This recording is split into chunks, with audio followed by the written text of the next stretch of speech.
Praise the Lord. Good afternoon, everyone. Blessed be Jesus. Hindi nila matuloy, no? Blessed be J lang sila ng J. Nakakabitin. Isang magandang hapon po sa inyong lahat. Bakit ang tatahimik ninyo? Magandang hapon din po sa ating mga online community na nanonood sa atin week after week. Welcome to our new series nitong month of June na pinamagatan nating The Unsung Heroes. Kaya sa buong buwan na ito, maririnig ninyo ang iba-ibang kwento ng mga natatanging tao na puno ng pananampalataya, pero hindi sila madalas mabanggit sa mga sermon. Because when we think of heroes in the Bible, we immediately think of David, di ba? We immediately think of Paul, si Peter, si Elijah, yan ang mga common na ipapangaral. And Esther, si Queen Esther. Pero hindi lahat ng bayani ay kilala o sikat sa Biblia. Minsan ang tunay na bayani ay hindi, napapangalanan, nasa likod, tahimik lang, hindi masyadong pansinin, pero ang laki ng impact ng buhay nila sa iba. Sabihin nyo, ako yon. Tahimik, wala sa pulpito, nandyan sa labas, nagsisilbi, pero natatanging mga bayani. And the world celebrates famous people, but God looks for faithful people. Amen? Kung ang pangarap lang daw natin ay maging sikat at hindi maging tapat, lahat ng mga sikat ay hindi napapansin ng langit. Sikat lang sa lupa, sapagkat ang tinitingnan ng Diyos ay yung katapatan. So this month's series, namili tayo ng mga kwento ng iba't ibang mga tao, mga hindi na-record ang pangalan, mga hindi masyadong naipapangaral, yet heaven recorded their faith. So maraming mga nilalang, maraming mga mananampalataya, nagsasabi sila na, I don't have a title, hindi ako pastor, hindi ako head of department, I don't have a platform. Lalo ngayon, isang service tayo, ang haba ng pila para sa mga emceeing, ang haba ng pila sa preaching, ang dami niyo pang hindi naririnig na mga nangangaral. Maaring sa cluster ninyo ay medyo sanay na kayo sa mga cluster pastors ninyo, pero dun sa iba, they're still on cue, Sasabihin ng iba, I don't have a ministry. But God says your name may not be remembered or recorded, but you can still be fruitful. Pwede kayong maging mabunga. So the kingdom of God advances because of ordinary people doing extraordinary things through faith. At kanina yung napanood nating kwento, magandang pinaunahan na natin kayo dahil ang text natin ay galing sa Luke chapter 5, verses 17 to 26. At ito ang kwento ng 4 na lalaki whose names we will never know. Hindi niya malalaman kung sino ba siya, si Kulas ba siya, si Pedro ba yung isa. Hindi sila pinangalanan sa Biblia. They never preached like Peter, but because they carried one man to Jesus, the miracle happened. So mahalaga ang mga extra sa buhay natin. Tama? Huwag niyo sabing mahalaga rin ang kontrabida. Bagamat may contribution sila sa buhay natin, nagiging matiisin tayo pag may mga kontrabando at kontrabida sa buhay natin. Pero yung mga tinawag na extra lang, mga supporting characters, mahalaga po sila. Imagine this, na kung tinamad at nagdahilan ng 4 na lalaking ito at wala na lang silang pakialam. Paralitiko ang tao ngayon, paralyzed man. At sabi siguro, kung sinabi na lang nung 4 na ito, magpahinga na lang tayo, nakakapagod, ang dami-daming tao. Huwag na natin yung intindihin, huwag na natin yung pakialaman. Hayaan mo na siya at sanay naman na siyang paralyzed siya. Di ba minsan gano'n, nakakasanayan natin yung hirap, nakakasanayan natin na may kaibigan tayo, meron tayong kamag-anak na pasanin. Huwag niyong lalakasan ng amen niyo at baka makita kayo sa camera at makita kayo ng kamag-anak ninyo. Yung parang pakaramdam ninyo, pinapasan niyo sila hanggang ngayon. Tulad ng paralitikong ito. Pwedeng habang buhay na siyang nasa stretcher, but the miracle happened because 4 people refused to quit. Yun yung mga extra na naniwala pa rin. Bit-bitin na nga natin itong taong ito nang makatanggap na siya ng kagalingan niya. And so I want to share some important points from this story in Luke chapter 5.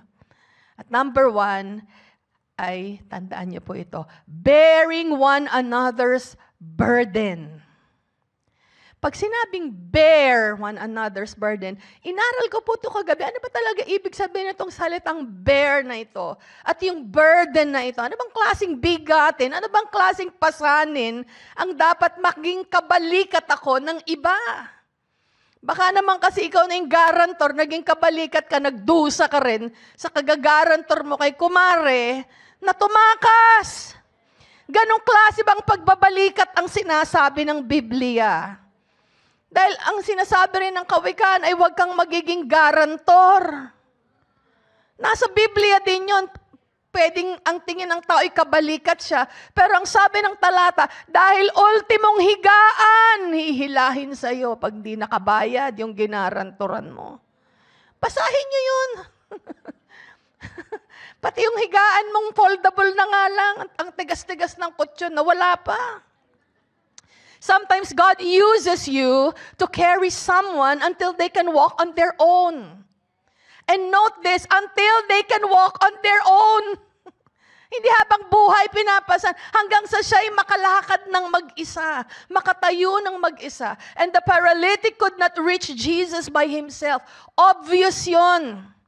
He needed help. He needed strength that he did not possess. Wala siyang lakas, and he needed people willing to bear his burden. Kaya ang sabi sa Luke chapter 5, verse 16 to 19, and behold, men brought on a bed a man who was paralyzed, whom they sought to bring in and lay before him. Dumating ang isang lalaki, may dalang isang paralitiko, ilang lalaki na nakaratay sa higaan, at sinikap nilang makapasok sa bahay upang mailagay ang may sakit sa harapan ni Jesus. Ngunit wala silang madaanan sa dami ng tao. Sabi sa Galatians chapter 6 verse 2, bear one another's burdens and so fulfill or obey the law of Christ. Sabi ng bear, to lift, to carry, to support, to take upon oneself, or to endure, to shoulder a load. Yan pala yung bear. Maging kabalikat. Kasama mo siyang pumasan, kasama mo siyang magbuhat. Sumuporta ng alin ng burden. Ano itong burden na ito? Itong heavy weight. May mabigat siyang pinapasan. Tutulungan mo siyang maging kabalikat ka. Ito yung pressure, ito yung load, or yung difficulty, or something too heavy to carry alone. Hindi sa para siyang wala ng lakas. Kung siya lang mag-isa, hindi niya kakayanin. Kaya kailangan niya na magiging mga katuwang, kabalikat, kaalalay. At iyon yung tinaguriang hero dito sa Lucas chapter 5. Burden. So you are helping carry someone, yung heavy weights that are crushing on other people. Sabi sa Tagalog ng Galatians chapter 6, magtulungan kayo sa pagbuhat ng pasanin ng bawat isa. Kasi ayokong pasanin, ang bigat. Tsaka nagtamad-tamaran na siya, talaga nagbigat-bigatan na siya, kahit kaya na niyang bumangon. Diba ang tahimik nyo? Kasi parang naiisip nyo na ngayon, oo, meron akong mga 4 na sa listahan ko, ganon. Na gusto nyo na sang ilaglag. Pero ang lino na sabi ng Biblia, magtulungan kayo sa pagbuhat ng pasanin ng bawat isa. Sa gayong paraan ay matutupad ninyo ang kautusan ni Kristo. Hallelujah. Tiyak ko, may pinasan na kayo sa buhay ninyo. Kung hindi man asawa ninyo, anak ninyo. May mga pinapasan tayo. Lalo sa mga OFW. Ang daming pasan-pasan nung iba. Baka kailangang magbawas. Well, hindi ako naniniwalang hindi kayo matulungin. Hindi ako naniniwalang wala kayong tinulungan para pasanin ang kanilang mga bigatin. I'm sure meron lagpas sa 5. O, di ba? Ayaw nyo ng isa, talagang dapat lagpas sa 5. Romans chapter 15 verse 1, tayong malalakas sa paniniwala ay dapat tumulong sa mahihina at huwag ang pangsariling kasiyahan lamang ang ating isipin. Bakit ba nasa Bible pa to? Ang linaw-linaw. Huwag daw pang sariling kasiyahan lamang ang ating isipin. Oo na, amen na. Nasa Bible eh. Magtulungan, yung malalakas sa paniniwala. Malakas bang yung pananampalataya? Ang sabi doon, dapat tumulong sa mahihina. Kaya pag may nag-message, Mars, teka, malakas bang pananampalataya ako ngayon? Huwag ka munang mag-Mars-Mars. Huhugot mo na ako ng lakas. Sa 1 Thessalonians chapter 5 verse 14, sabi dito ni Pablo sa mga kapatid niyang mga babae at lalaki, warn those who are idle and disruptive. Encourage the disheartened. Kaysa daw kayo mga busybody, mga idle, walang mga pinaggagawa at puro na ng browse maghapon.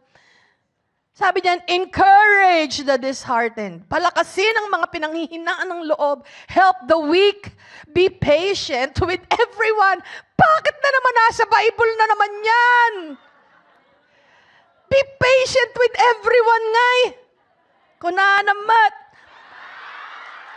Ang linaw, manang, antimideng, andun. Palakasin, alalayan ng mahihina, na para bang tayo'y wala ng karapatang manghina. Sa totoo lang, mas maiging tayo ang umaalalay kaysa naman inaalalayan. Hindi ba? Mas gusto ko na yung ako yung nakakatulong kaysa parang ako yung parang manghihingi ng limos ng tulong ng iba. Kaya papangarapin ko na, Lord, padaanin mo sa akin. Lord, buhusan mo ako ng mga pagpapalang para madali kong i-dispose at i-disburse sa iba. Gusto ko yon. Ito pa isa. Gusto nyo ba kayo yung nag-aabuloy? O yung inaabuluyan? Pagkaambag-ambagan sa abuloy, ayaw natin. Ba yan? Sino na naman ang namatay? O bakit? Maigi na yon kaysa naman ikaw ang namatayan o kaya ikaw ang aabuluyan. Tumulong sa mga mahihina, may mga dinaramdam. Bear each other's burden. So ang tunay na kaibigan, hindi lang niya sasabing, okay lang yan friend, puro lang salita. Puro ka okay, di ka naman malabas ng pera. Di ko naman nararamdaman yung okay mo. Dapat pinararamdam mo rin yun. Halika, kain tayo sa labas. Sige na, kayo na lang, nakabudget ako eh. O sige, bye-bye. Hindi mo na lang sinama kung may extra ka. Isama mo na at makatikim man lang siyang libreng halo-halo. Hindi puro salita kung hindi sasamahan ka sa gitna ng krisis. Sisikapin niyang maging kagaanan siya. Tinatsaga ka niya. Ganon yung 4 na lalaki. Kaya sila yung mga unsung heroes. Hindi kailangang mapangalanan. Hindi kailangang palakpakan. Hindi na kailangan sabihin ang pangalan nung nagte-testimony na si kapatid na ganito, huy, di mo ako sinabi, ako yung tumulong sa iyo, ha? Hindi na kailangan yon. Tayong lahat ay may bahagi. Tayong lahat ay katuwang, kahalili, kabalikat. Mga Inglesero, alongsiders. Gusto nyo English? So, tingnan natin itong napaka-powerful na to. Kasi the miracle began when someone decided we are not leaving him behind. May nagsabing, wag natin siyang iwanan. Wag natin siyang ilaglag. Tiyagain natin siya. Oo nga't pasaway siya. Oo nga't chismosa siya. Oo nga't di siya nagbabayad ng utang. Oo nga't kung ano-anong mga pinaglululubid niyang kwento. Tiyagain natin.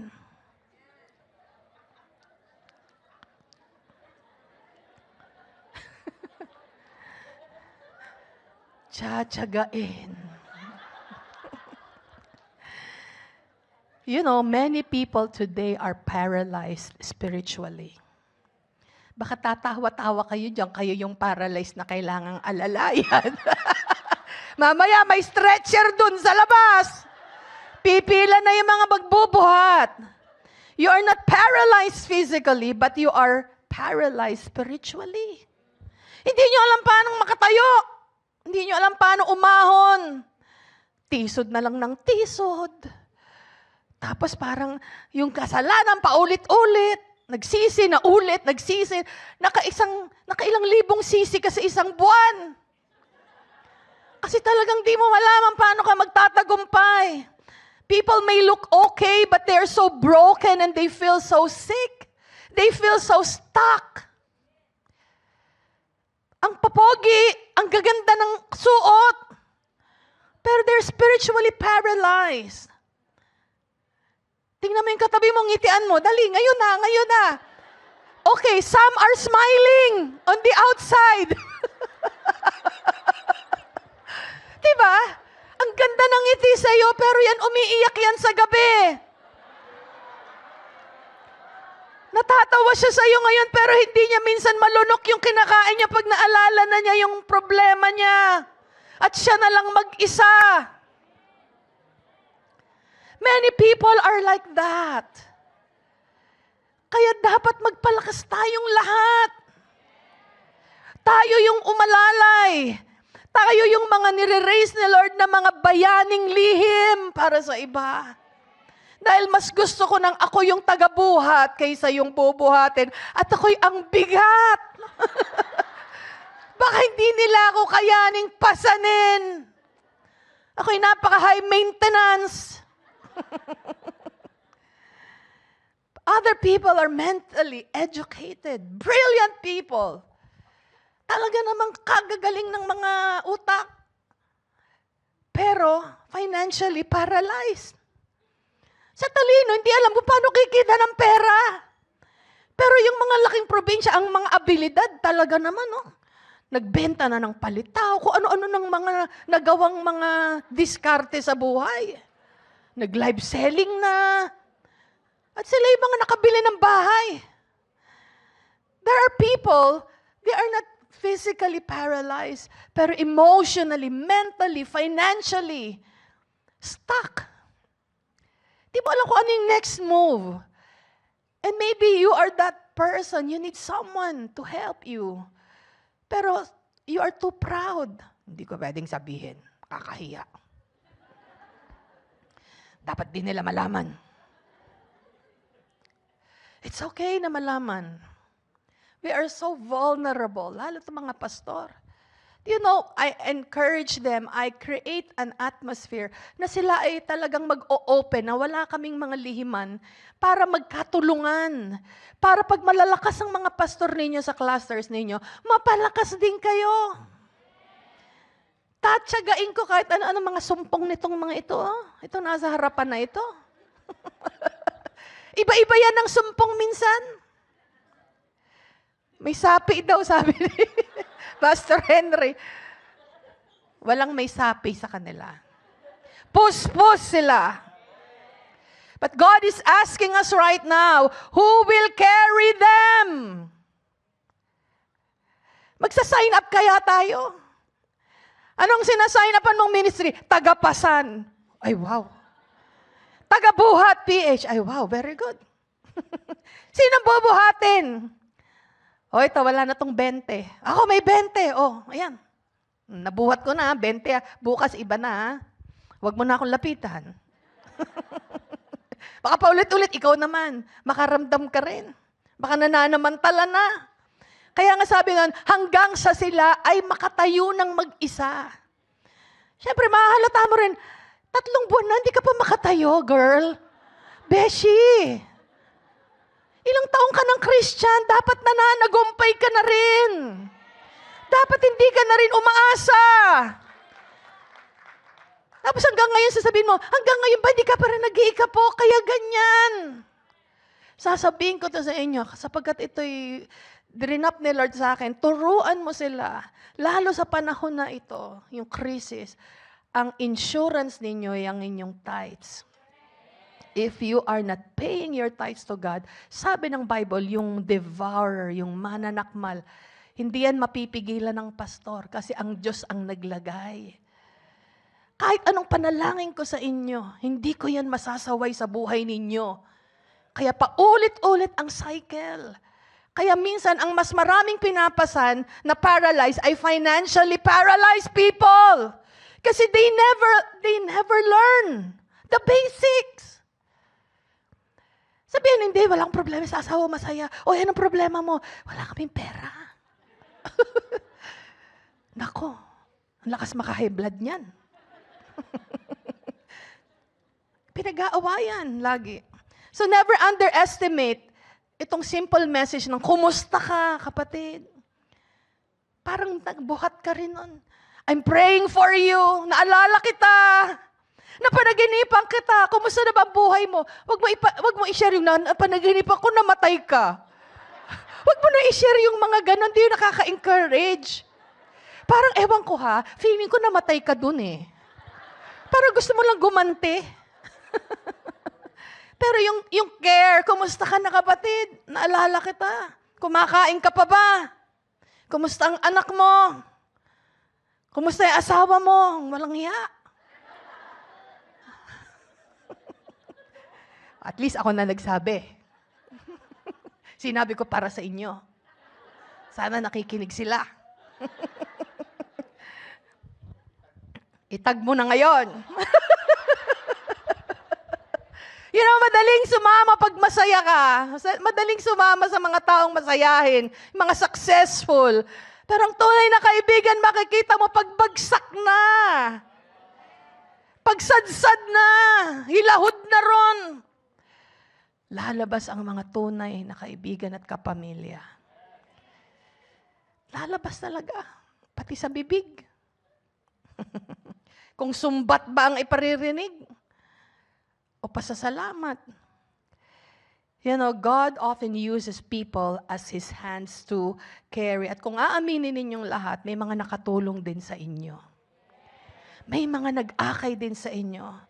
Para kayong paralitiko nun na hindi kayo nakakakilala kay Lord. Inimbitahan kayo. Sa bus stop, minessage kayo, tsinaga kayo. Naging patient sila sa inyo. Amen? Bear one another's burden. Yung mga burden daw na nakakabigat na hindi na sila halos makaahon. Maging mapagmatsyag tayo. Tayong malalakas sa pananampalataya, makahalili sa mga mahihina. Amen? And then another point I want to share from this story is that your faith matters.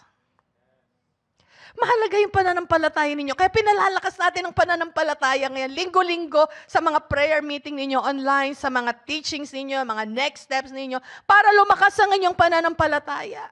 Huwag mong ipagdamot ang baon mong faith. Lahat tayo pagpunta nito, may kanya-kanya tayong baon ng pananampalataya. You speak about your faith, you share about your faith, because somebody's miracle may depend on your faith. Yung paralitikong ito, wala naman siyang pananampalatayang makalapit pa ron kasi wala nga siyang lakas at wala siyang kakayahan. Pero may faith yung apat na hero na yon. May pananampalataya sila. And what Jesus saw is not the faith of the person na paralitiko. Ang nakita niya yung pananampalataya ng apat. Kung sa panahon natin ngayon at nakita sila ni Jesus at kung ang lingwahe ni Jesus ay lingwahe natin, sasabihin ni Jesus, aba, iba din. Baka ganun ang dialogue. Iba to. Dinaan sa bubong.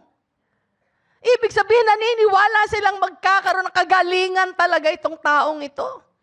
Iniumang nila kay Jesus, yung lalaking paralitiko na yan. At sabi sa Luke chapter 5 verse 20, seeing their faith, yung apat na ito, Jesus said to the man, now hinarap niya yung lalaki, ang sabi niya, young man, your sins are forgiven. Ang tanong, bakit hindi agad sinabing, gumaling ka na, inuna yung kasalanan mo, pinatawad. Yun ang unang-una. Wag lang nating asaming tayo'y gumaling. Asamin natin na magkaroon ng kapatawaran sa kasalanan. Kasi minsan ang tao gusto lang yung ligaya, yung benefits, while they're living in their sins. Sabi ni Jesus, your sins have been forgiven. Salamat sa Diyos, pinatawad muna niya ating mga kasalanan at tinanggap natin ang kapatawaran na yon. Amen? Purihin ang Diyos doon. And so we can come to Him. Come on, let's clap for the forgiveness of our sins, for the cleansing of our sins.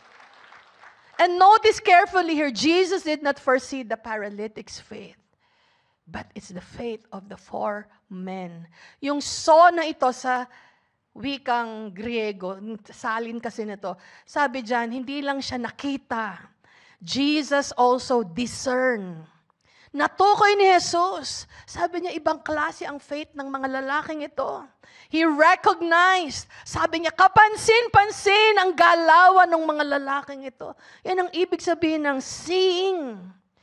He saw beyond what the actions proves. Yung kanilang ginawa na pagdala doon sa paralitikong ito. And Jesus wasn't merely observing 4 men carrying a stretcher, but what He discerned is the faith behind their actions.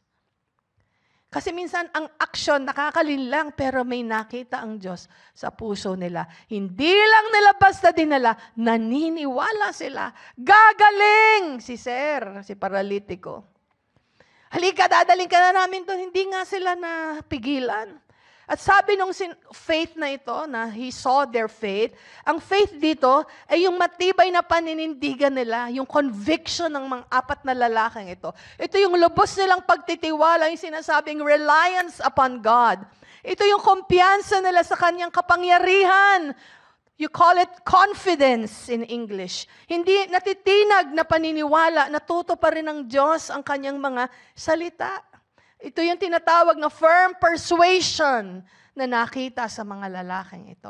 So Jesus saw their firm persuasion, their conviction. Jesus saw their trust and their reliance on God. Jesus saw their confidence. And that is faith. Hindi kalakalahati, gagaling ba friend? Naku, paano kung hindi? Tutulungan ba ako ni Lord pag binigay ko buhay ko sa Kanya? Oh yes! Baka ikaw mismo hindi mo yun masabi ng mga, subukan na lang natin. Di ba may ganun? Kasi iba-iba naman talaga na klase ng faith ng mga tao. Mamaya, i-share ko yan kung asang level ba kayo ng faith. Kaya yung faith ay hindi lang siya positive thinking. Okay, gagaling. Yung parang pinipilit mo. No, faith is a substance. You can feel it. It's a substance you can hold. You can hold something inside na yes, meron akong pananalig. Naniniwala ako. Iaahon kami ng Diyos. Pagagalingin ako ng Diyos. Aayusin ng Diyos ang buhay ko. Yan ang ganyang paniniwala. So faith is complete trust in God's ability and God's character. So kahit hindi pa nakikita ang sagot, hindi pa nila nakikita ang sagot ng 4 na to. Confidently, they're bringing, nagbaklas pa ng bubong. Ewan ko kung binalik nila yung butas sa bubong.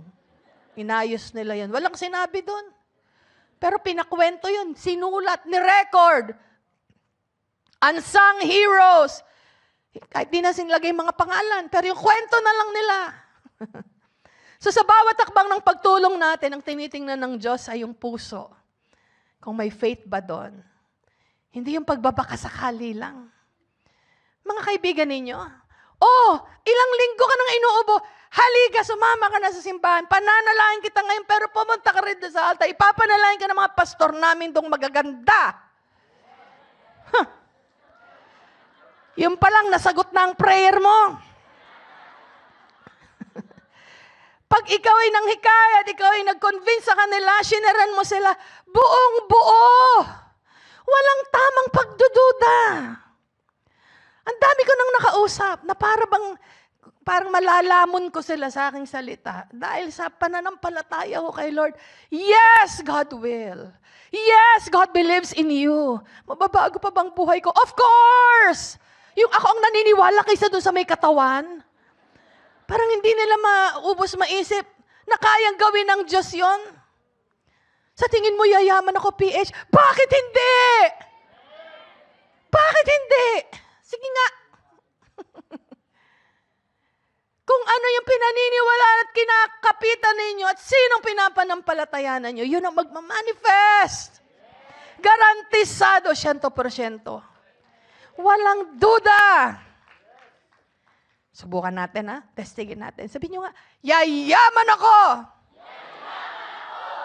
O, diba? Sabi ng iba, yayaman ako. Yayaman ako. Kasi ang sikreto nasa Biblia na lahat. Nakita ko na, mga friends. Nakita ko ang mga susi at ginamit ko ang mga susing yon. Wala palang mahirap. Susunod lang sa Panginoon. Hallelujah! Purihin ang Diyos! Walang magic! It's following His commands. If you want to be successful in your life, meditate His word day and night, night and day and night. Yan ang memorize ninyo. Let incense arise. Kanta yun eh. Pero ang sabi doon, yung meditation of the words and the promises of God. Oh my goodness. Each time I see His hands in my life, I remember the promises and the many things God wants to do for my life. At ganun din sa life ninyo. Sabi niya, your sins are forgiven. Tsaka siya pinagaling. Hallelujah. Napakasaya nitong taong ito. And then, lastly, I want to share this. Okay, wala nang oras na naman. Kalabang ko talaga tong relos na ito eh. Itong point na ito, that faith finds a way. Okay? They lowered the sick man on his mat into the crowd right in front of Jesus. Hindi nila tiningnan ng mga obstacles. Faith always finds a way. Ang sagot, laging may paraan. Laging may sagot ang Diyos. Ano ang mas malaki? Earth o heaven? Nasaan ang sagot? Sa earth o sa heaven? Mas maraming sagot kaysa sa problema. Tama ba? Titingin tayo sa langit, Lord Jesus. Pa-withdraw ng sagot. Nag-withdraw ako, Panginoon. Sabi mo, merong, place ng mga body parts sa heaven. Pasungkit ng puso, Lord. Pasungkit ng kidney para sa kidney na kailangan ng aming kapatid. Nag-withdraw doon ng mga body parts. Bakit yung iba biglang may brand new heart? Ba't yung iba may gumaling, natunaw ang mga bakal sa katawan, yung spine tumuwid? Sapagkat napakamakapangyarihan ng Diyos. Hindi siya limitado. Nawala na kasi ng buto. Lalagyan kita ng buto. Praise the Lord, nagkabuto. Wala kasing mata. Bibigyan kita ng mata. Hindi lang paningin. Mata mismo, di ba si Jesus pa nga galing sa putik? Abay, dinura-duraan pa para yung laway maging putik yung lupa. Yun ang nilagay sa mata. Basahin niyo yung Bible. Ano nangyari? Nakakakita na siya. Ganyan ang creative miracle ng Diyos. But faith will always find a way. Laging may sagot ang Diyos. Alam ko yung katahimikan nyo na yun, iniisip nyo na yung problema ninyo. Lord, sa problema ko, saan ko hahagilapin ng sagot? Kay Lord. Lord, sa pangangailangan kong ito, kanino ko lalapit? Kay Lord, ang default na lapitan. Mananalangin. Trabaho ba yan? Iludulog mo ba yung asawa mo? Idudulog mo ba sa Diyos yung anak mo? Trabaho? Health issues ba yan? Ministry ba yan? Na gusto mong, Lord, ano bang role ko? Ano bang calling ko? Merong ganun.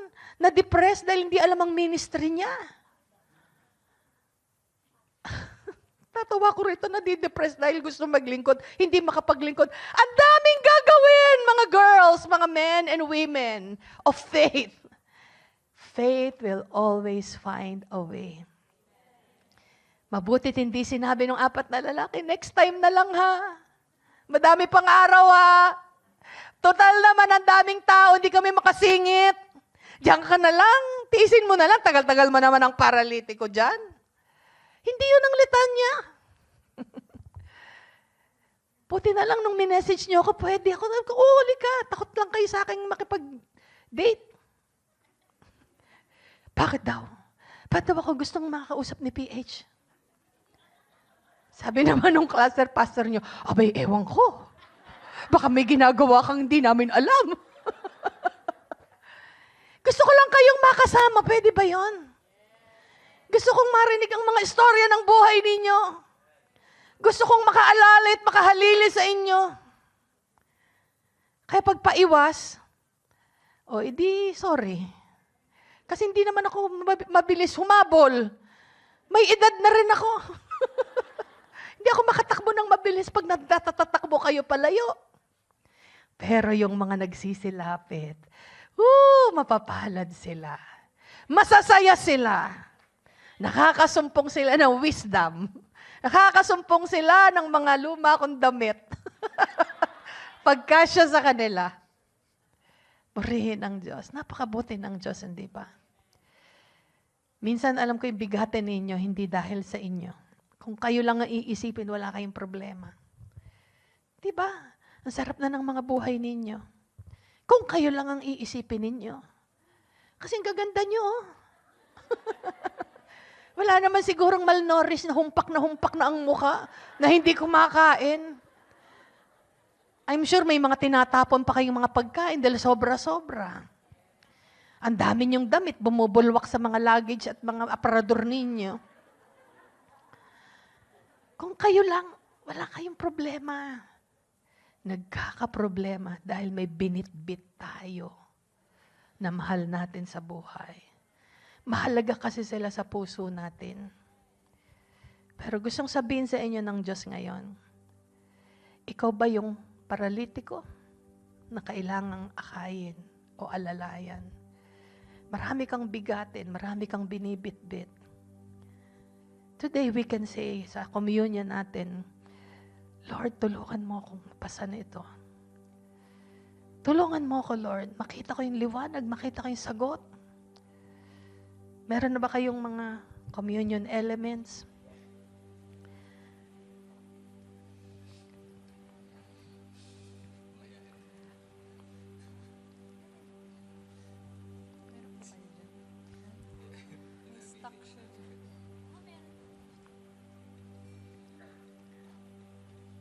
May mga season na ikaw na ang lumalaban para sa pamilya mo. Habang sila ay tumatanggap ng padala. Ikaw ang nakikipagbaka.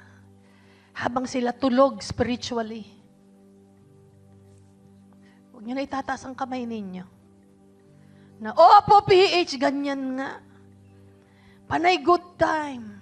Habang ikaw declare ka ng declare na sana'y umayos kayong lahat sa pamilya. Habang sumusuko sila, ikaw ang nananalangin. Habang tumatalikod sila, ikaw yung iyak ng iyak sa altar. Hindi nila yun alam. Hindi ka nakakatulog sa gabi. Habang ayaw nila kay Lord, ikaw naman yung kumakapit kay Lord para sa kanila. Di ba? Kasi hindi nila nararamdaman yung bigatin ng kaparusahan ng Diyos. Kaya ikaw ang nagbibit-bit. Lord, sana naman magsiayos sa mga buhay nila. Sana magbago na yung anak ko, Lord. Sana naman yung aking asawa, Lord. Parang pakiramdam ikaw na lang mag-isang pumapasan. Pero sabi ng Diyos, ilagak mo yung mga pasanin. Ang banal na spirito, tutulungan ka. Mga nanay, alam niyo ito, minsan kayo na lang ang natitirang believer sa bahay ninyo. Pero tuloy pa rin ang prayer meeting niyo kay Lord. I-prayer meeting kayo lagi ni Lord gabi-gabi. Doon mo na lang hinihinga. Mga problema ng kaibigan, problema sa employer, problema sa boss, magsasara yung kumpanya ninyo. Iniiyak na lang. Buti may naiiyakan. Sabi ng iba, wala akong kwarto PH, hirap akong umiyak. Kaya sa banyo na lang ako umiiyak. Habang naliligo, tama. Sinasabay ko na lang. Huwag kayong mag-alala, marami akong iniyak habang nagsa-shower. Kung ako lang, wala akong dapat intindihin. Kunin ang buhay ko ng Diyos ngayon. Salamat, Lord. I'm home. Pero iniisip ko pa yung aking assignment. At yun minsan ang nakakabigat. Yung mga aalalayan. Yung mga papasanin.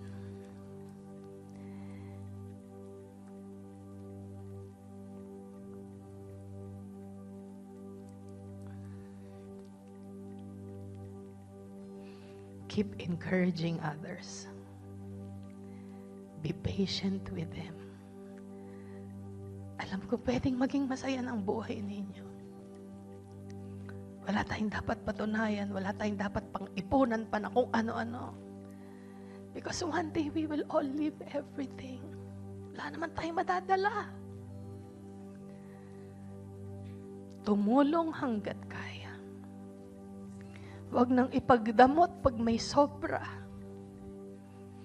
Hindi bali na kung di ka na lang na tinabayaran.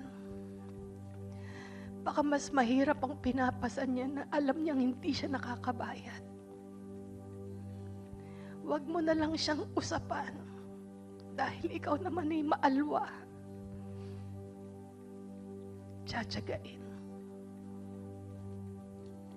Papasanin. Magtitiwala tayo sa Diyos. Amen. You may be that paralytic person, not physically, but God wants to help you today. God wants to deliver you today. Today is the day of your salvation. Today is the day of your deliverance.